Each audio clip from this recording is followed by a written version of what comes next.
Hello everyone. In our previous video, we covered the basics of gears, including their definitions, how they're used in everyday applications, and the terminology for spur gears. Today, we'll dive deeper into the world of gears by exploring the different types of gears. Gears are found in everyday applications, from wall clocks to car steering systems. In today's video, we will explore different types of gears, their unique characteristics, and how they are used in everyday applications. Spur gears are the simplest type of gear, with straight teeth that are parallel to the axis of the gear. They transfer power and motion between parallel shafts.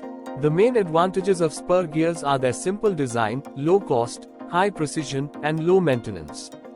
They are commonly found in many everyday devices. For example, in a clock, spur gears play a crucial role in precisely controlling the movement of the hands, ensuring accurate timekeeping. The gears mesh together to transfer motion from one gear to the next, each step driving a specific function within the clock mechanism. Similarly, in wind-up toys, spur gears convert the stored energy from winding into controlled motion, making the toy move. Spur gears are also widely used in other applications, including gear pumps, sliding mesh gearboxes, watches, sugarcane crushers, printers, conveyor systems, wind turbines, and elevators. The disadvantages of spur gears are that they can produce noise and vibration at high speeds. Helical gears overcome the disadvantages of spur gears by operating more smoothly and quietly. Helical gears are similar to spur gears but have teeth that are inclined at an angle, known as the helix angle. This design allows helical gears to transfer power and motion more smoothly and quietly than spur gears. In a helical gear pair, one gear may be a left-hand helical gear, while the other is a right-hand helical gear. Helical gears are chosen for their ability to handle higher loads quietly and efficiently, making them ideal for a wide range of machines and devices. Here's a question. Typically, a helical gear pair consists of one right-hand and one left-hand helical gear. But can we use helical gears with the same hand? Yes, a screw gear system uses two helical gears with the same hand to transmit motion. However, these gears must be set at a specific angle. They are designed for non-parallel, non-intersecting shafts, usually at a 90-degree angle to each other. Double helical gears look like two helical gears placed side by side but with opposite helix angles. This design balances out the thrust forces, eliminating axial load on the bearings. Double helical gears are known for their high power transmission capacity and smooth operation, but they are expensive to manufacture. Spur and helical gears are limited to transmitting power in parallel configurations. In cases where power transmission is needed between intersecting axes, bevel gears are employed to achieve this. Bevel gears can transmit motion at a 90-degree angle or other angles, making them useful in a variety of situations. There are several types of bevel gears. Straight bevel gears are the standard for bevel gears. They have a conical pitch surface, but the teeth are straight. Spiral bevel gears have curved teeth, which provide higher efficiency, strength, and reduced noise compared to straight bevel gears. However, they are more difficult to produce. The angle between the tooth trace and an element of the pitch cone is called the spiral angle of a bevel gear. When the spiral angle of the teeth is zero, it is called a zero-roll bevel gear. You can clearly see the difference in the curves of both types of gears, as zero-roll bevel gears have a unique combination of straight and curved teeth.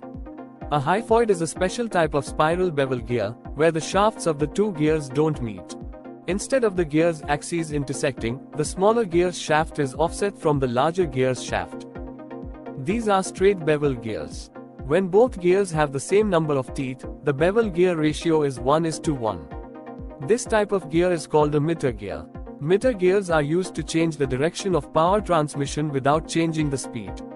Types of mitter gears include straight mitter gears and spiral mitter gears. Here, you can see the gear with its straight teeth extending outward from the edge, resembling a crown.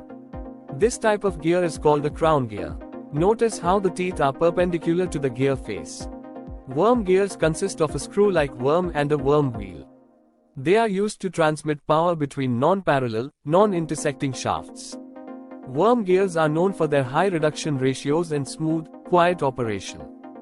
However, they are less efficient due to sliding contact and are more expensive to manufacture. You can find worm gears in steering mechanisms. Take a hand mixer, for example. Inside, a worm gear system provides a significant reduction in speed while increasing torque, ensuring the beaters rotate with enough force to mix ingredients efficiently. This is a rack and pinion gear system. This part is called the rack, and this is the pinion. The pinion gear meshes with the rack, converting rotational motion into linear motion. Let's see an example. This is the steering system of a car.